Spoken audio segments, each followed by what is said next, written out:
boy.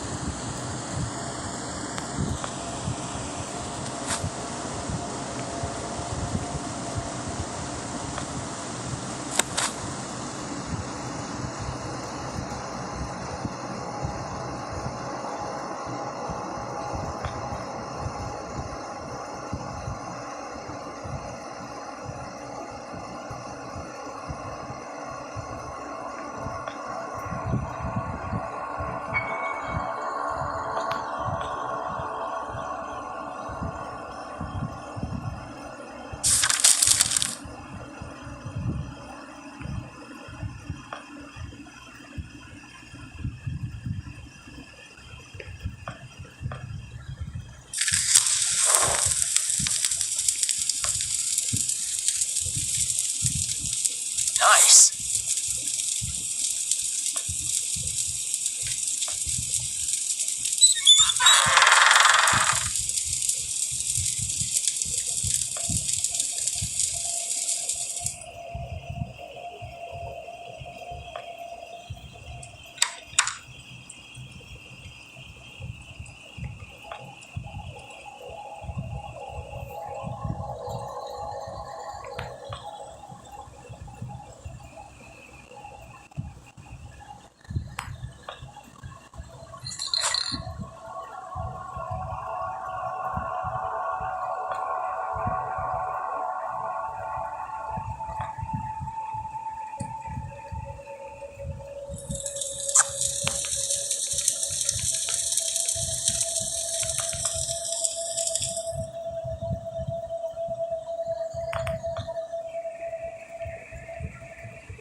Mr. Lambert, sir, it's me, Joe. I don't know you. What are you doing in my house? You sent me here, remember? I've done no such thing. For an intruder, you're not very bright, you know that? For all the commotion you caused getting in here, you might as well have brought a bulldozer. Now, you have exactly 5 seconds to explain what you're doing here, or so help me God, I'm pulling this trigger and sending you on your way. 5. I was sent here. 4. Why you? 3. You told me to find you, to warn you about the end of the world. 2.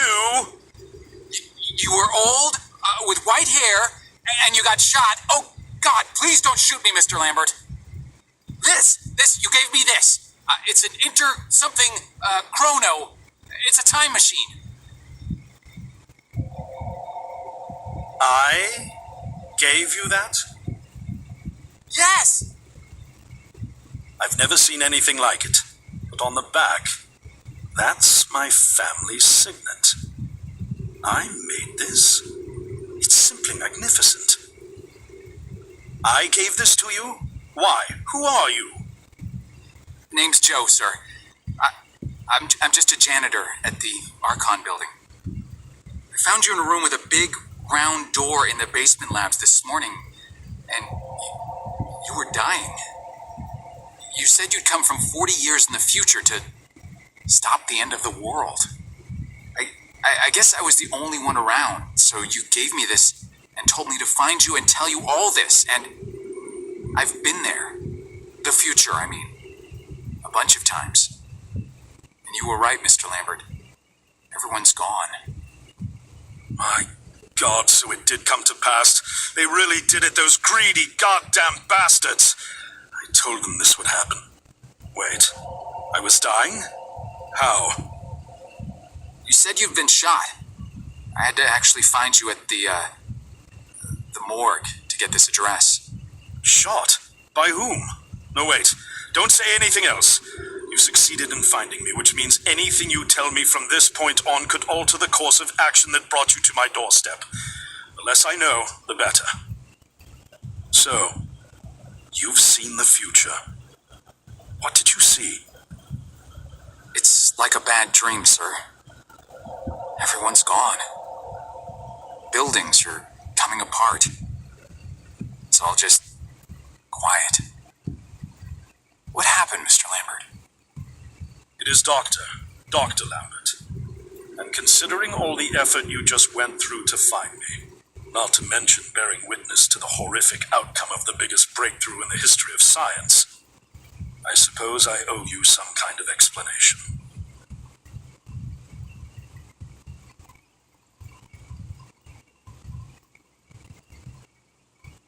I was 24 when I got hired by Archon, or Athena as it was called back then. Athena was one of the many weapons R&D companies formed during the Second World War. Unlike other R&D companies that had retooled themselves to pursue peacetime activities after the war, Athena had made enough money to continue chasing the next big thing in defense technologies. They were betting the farm on post-war Soviet expansion, raising the level of government paranoia to create a lucrative market for esoteric weapons research. I'd say they made the right bet.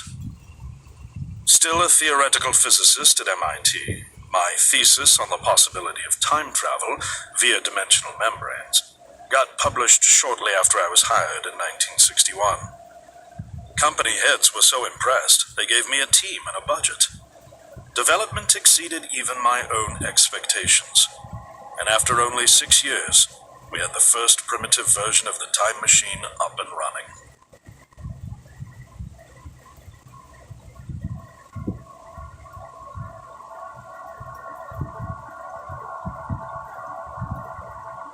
Our first successful trials involved sending simple objects into the future with a timed return. But with Archon running out of money, that was all the company bigwigs needed to secure a big fat contract with the Department of Defense. Apparently, we We had sold them on the idea that the technology could be used to go back in time and strangle communism in its cradle. The reality, of course, was that it couldn't. Due to the laws of causality, you can't travel back in time beyond the point where time travel was invented. And sooner or later, we had to explain that to our benefactors. When they started pushing for progress reports, Archon management had to come clean, but instead chose to ease government concerns by claiming the technology could be used to bring back advanced weapons from the future. But this, too, was a lie.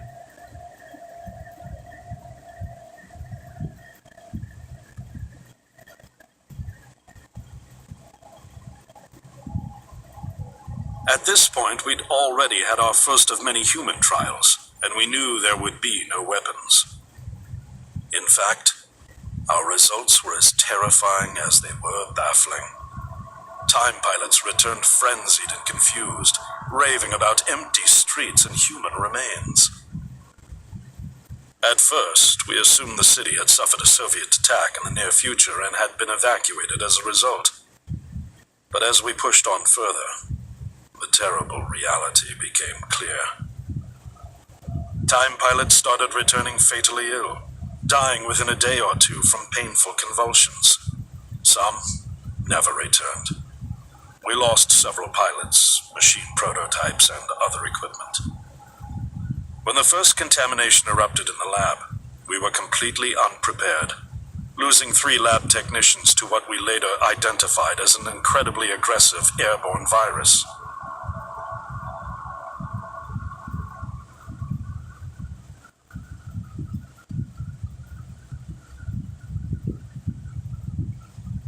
Although we weren't equipped to handle biohazards of this magnitude, management insisted we contain and study it.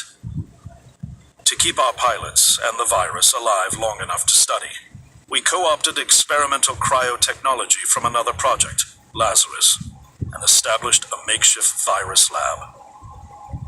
Once again, the bigwigs managed to spin our setbacks into a success story for the Department of Defense, now claiming that the virus could be cultivated for use as a biological weapon. The team threatened to resign, but outrage was swiftly quenched by promises of massive salary increases and stock options. I didn't take the bribe. I'd witnessed the lethal efficiency of the virus firsthand. I knew there was only one way this was going to end, so I handed in my resignation and set up shop out here. For over a year, I've been working to recreate the technology to bring me back in time and prevent mankind's extinction from ever happening.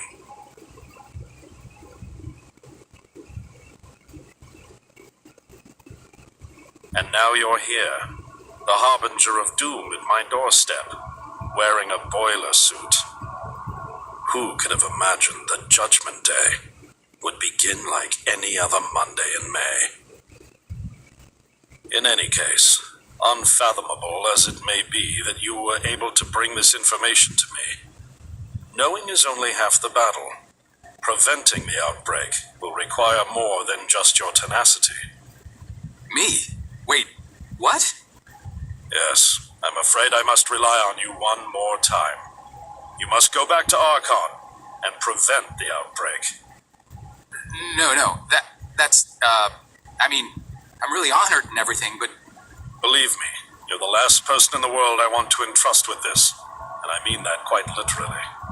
But by this time tomorrow, the entire city will have succumbed to chaos, panic, and death. You're here now, and you're all I've got. Wait, but what about you? Can't you fix this, Doc? Don't you have a plan? I can't go myself, because that would break the law of causality. The only reason you are here to warn me now is because I was there to send you. And the only reason I was there to send you is because I was able to bring my work to fruition here. But... We've no time to waste. It's the only way. You told me you found me this morning, correct? Yes, but... That means I failed to stop it, and the outbreak has already begun. Time pilot for today's trials must have brought the virus back from the future, which then somehow got out of the containment chamber and spread. That pilot is Patient Zero. I need you to destroy the supercomputer system controlling the time machine. All the research data is stored there too. You must destroy it before the time machine departs. I'm reconfiguring your device to send you back 1 day earlier. This should allow you ample time to return to Archon and get inside. On the other shore from here, about 500 yards down the road, is a rest stop. You'll find a van there, fueled and ready to go. Oh, I already have a ride. Which won't be there yesterday, you ninny. Now stop interrupting me. One last thing, and I need you to listen carefully because this is very, very important. Make sure you do not meet the earlier version of you. Why? What will happen? No one knows for sure. It's one of the conundrums not yet accounted for. There are theories, of course. None of them pleasant. Now, let's get you ready.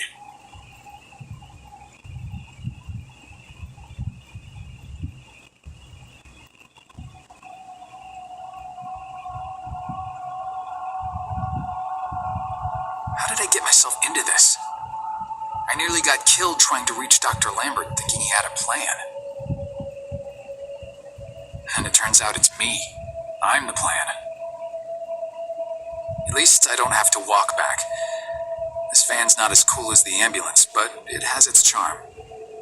And it sure was nice of him to pack me lunch. I wish he'd pack me a can opener for the beans, though. And some gas for the Bunsen burner.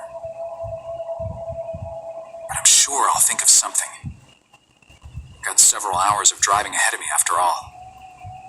It'll be almost morning before I get to Archon. I just hope I have enough time.